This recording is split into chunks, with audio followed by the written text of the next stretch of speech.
Phil was in a very interesting position because, you know, he couldn't come in there and give up too much size to Rami. Now, Rami, between me and you guys, if I can talk to you guys kind of candidly without necessarily saying something that'll offend anyone on the record, you know, Rami is, you know, the biggest bodybuilder and the biggest professional bodybuilder in the world.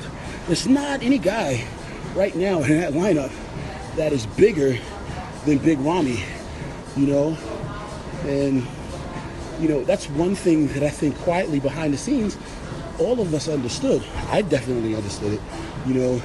So to go into a show thinking you're gonna, you know, out-muscle the biggest guy coming in there, you know, that's really not your game to play because he takes up a lot of real estate, you know.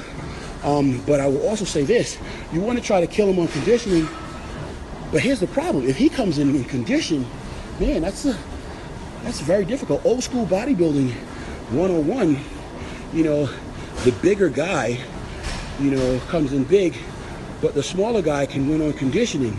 If the smaller guy stands next to the bigger guy and the bigger guy has an equal condition, it's the big guy all day, you know. So to me, and you know, I'm not the expert, I'm definitely not the judge, but I'm saying this to you guys because I'm talking candidly.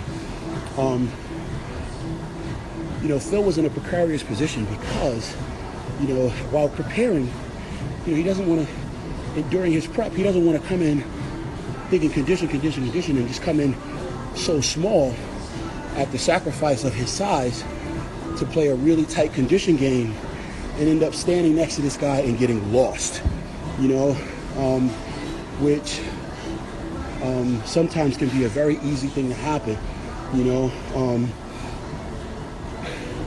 So, you know, in an effort, so he has to do something that's not a very easy thing to do, you know. He has to still come in condition. He still has to, you know, fire, you know, all cylinders on his condition game, you know. But then at the same time, you know, he can't allow himself to be shown up in any pose standing next to this guy and having it become very clearly apparent that he is, you know, giving up 20 pounds, you know, in all, particularly when we're talking about a seven year dominance. You know what I mean? Dominance is, it's one thing to win, you know, a show. You know, okay, these guys are close here or there, but when you talk about a seven year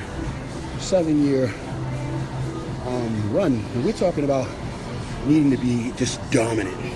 You know, when Ronnie Coleman, you know, when we saw the Ronnie Coleman dynasty, you know, Ronnie Coleman was like light years above everybody else. Not to say anything negative about the stars of the sport. What's up, India? What's going on?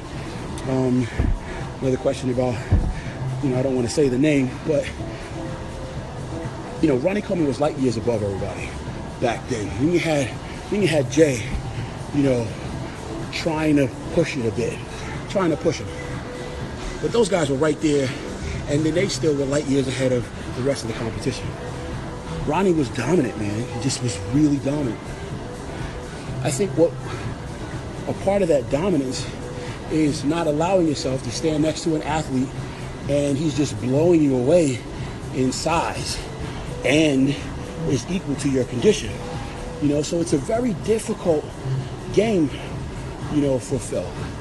You know, and a lot of times, you know, it can seem very easy to like bash him, but you know, the truth is, how can he not try to push things, you know, and they show up because they have, you know, results. You know what I mean? He's trying to play a very difficult game, and he's, you know, to date, been very successful at it. You know, the judges have been able to say, hey, man, that's what it is. We will award that, you know. So that's my 2 cents on that. You know, I think that he's in a precarious position, and he had to do the best he could as far as play the size game enough where he could still stay, you know, sizable, that would allow him to stand next to some of these bigger guys that are coming. You had Ruli coming in this year. You know, I swear, you know, Rami, Ruli, some of these guys are just on another level of size right now. You know what I mean? As much as, you know, we may talk about another time in the sport, you know, let's not forget that the criteria changes, you know? And a lot of the athletes from the golden age, if you slid them on stage next to, take away their name and take away the fact that they're looked at as legends, but if you stood a guy like that with that size next to one of the guys of the current crop today, I mean, we can talk about bubble guts and stuff, but the truth is, man, they get lost in just the size volume alone, you know? And part of being able to be scored well is your ability to be seen. If you can't get noticed in that lineup with sometimes just a quarter turn or two, you know, it becomes very hard to try to make up the points, you know, in the call-outs later on in the rounds, you know.